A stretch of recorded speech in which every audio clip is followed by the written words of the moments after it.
Hello and welcome to Healthy Minds. I'm your host, Jeff Giant, and I'm here with Ren Moody. Ren Moody. Now we're here to talk about anxiety, and anxiety is real. Ren, tell me about what is it? Anxiety is a fear of something that is not real. Whoa.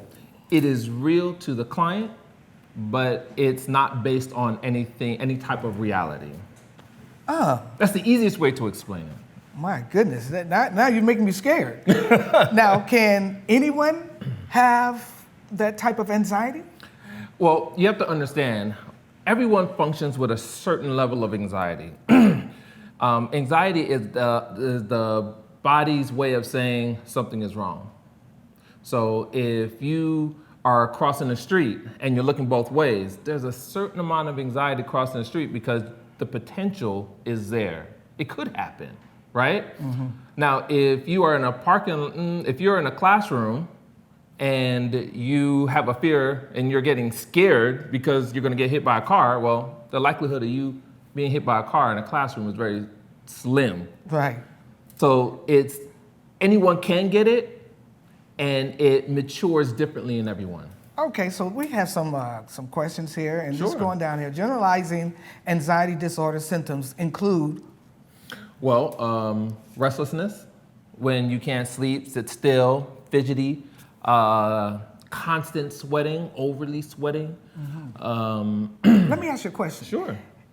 Can you have some good anxiety? Like there's something that you want to really do bad and you can't wait till it happens? We don't necessarily call that anxiety. We would call that just being anxious.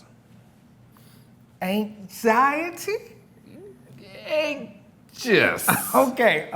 There's a difference. Okay. But yeah, for lack of a better term, yes. You could want something, be excited or looking towards something, yes. And it could have the same type of symptoms, yes. Okay, all right. Now, primary anxiety disorder, What is that talking about? The primary anxiety disorder just says how the symptoms manifest in the body. You know, it could be heart palpitations. It could be not being able to sit still. It could be shaking. It's just how the disorder manifests in the body. Okay, so when you said that, so are you saying that anxiety in the body, could that lead to something serious? Yes. Now, the biggest concern that most clients have with anxiety is everyone thinks, well, not everyone, I don't want to generalize, but okay. A lot of people fear that they're going to have a heart attack. Oh. Well, would it bring it on if you? No one has ever had a heart attack and died from anxiety. Even though it may feel that way. Okay. It has not happened. As of today. What happened today? Well, I'm saying as of today, it hasn't happened. Oh. Yeah. Oh, okay. Okay, recognition of anxiety disorder is a key to treatment. So what are the treatments? There are many different types of treatments.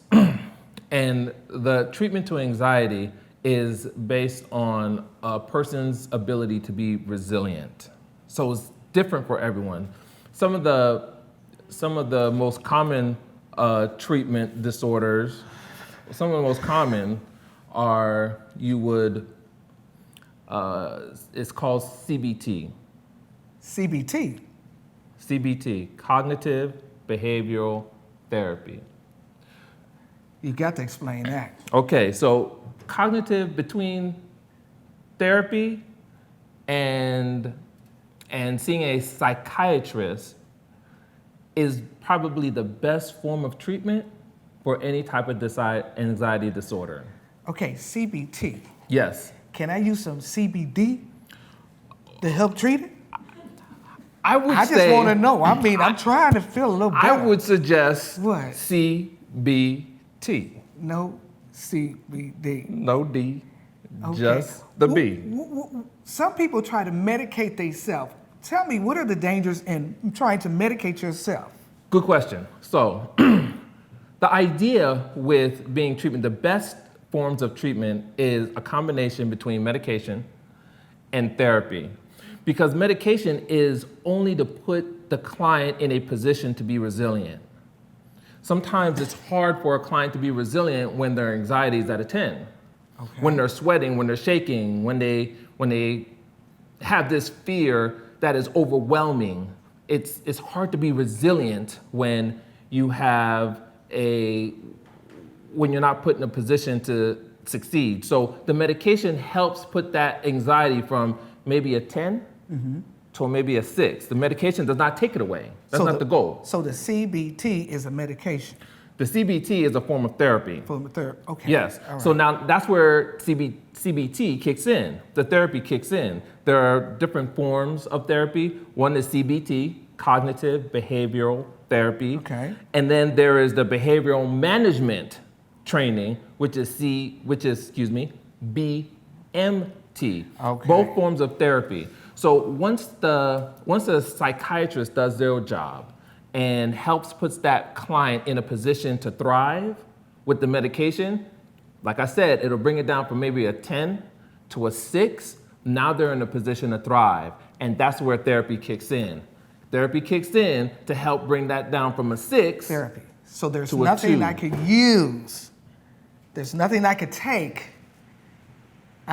Therapy is the only way. There's nothing I can take or use. Yeah, that's the medication. You take and use the medication. But then after the medication, then it's the therapist. It's you and the therapist work together to figure out what makes the client resilient to bring it down from a 6 to maybe a 2 or maybe a 0. Okay, well, let me ask you this. Now, is this only in older people? How old can a person be that have that type of... Good question. Anxiety manifests itself in all populations and all age groups. For children, you would find anxiety manifest quite a bit with maybe the fear of social anxiety.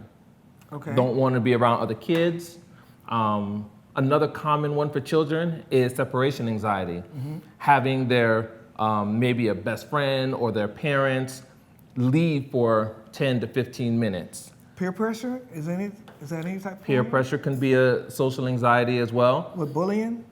Bullying can be also, that is all, it could manifest itself, and the bullying, the peer pressure, all that could be a trigger to the anxiety. Wow. So in adults, can your workplace do that to you? And how about church? Church can do it, work can do it. Anytime you have a person interacting with any entity, whether it be a church, whether it be work, whether it be family, any entity can trigger anxiety. It's just how do you manage that conflict? It's a conflict within the body, and the body is trying to figure out what to do. Okay, one thing I want to ask is, tell me the difference in post-traumatic stress syndrome and anxiety. The difference? Yes. Well, post-traumatic stress disorder is a type of anxiety. Okay. So you will see very similar symptoms with post-traumatic stress disorder because it is a type of anxiety. With post-traumatic stress disorder, it is stimulated from an event. Okay. So you will find a lot of veterans who have gone through who've been through traumatic situations where they've been at war. They have a hard time, their body has a hard time figuring out what to do with the events that has transpired. A death in the family, that can also cause PTSD, post-traumatic stress disorder. Gotcha. Any event, any traumatic event can cause post-traumatic stress disorder, which is a form of anxiety. Well, let's say this. Let's say you're about to get married. Would that have any type of form of anxiety? Post-traumatic stress disorder. Now, they say, Is that's a good one that I'm talking about? Or is that just... I don't know if it's a good one, but I will say this. Okay. They say CBD then? You use CBD then? Gotta use CBT. Oh, CBT. CBT. I thought maybe the CBD could get into that one. CBT. Okay. Now you got me saying it. CBT. Get some CBD if you can't get the CBT right. CBT. I will say this. Yes. They do say that when getting married, there are in relationships, there are two very stressful events that could possibly cause PTSD in a relationship.